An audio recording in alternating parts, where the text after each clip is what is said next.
Hello guys! Relaxing time naman tayo guys! Kahit mga mata lang natin ang makapamasyal ay tiyak na malaki ang impact nito para makapag-relax ang ating puso't isipan. Yes guys, naranasan nyo na ba guys na sa plano ay talagang kasamang-kasama kayo, sure na sure, kasama kayo, ngunit sa tunay na gayak at lakad ay bigla kayong naiwan sa hindi inaasahang mga kadahilanan.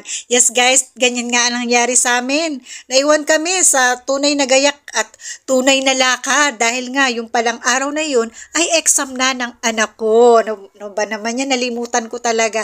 Ayan guys, napakaganda nga guys ng kanyang venue, ang kanyang paligid, relaxing, at kusa ko talagang ipinarinig guys ang natural sound ng waterfalls na pumapatak sa napakalinis na swimming pool.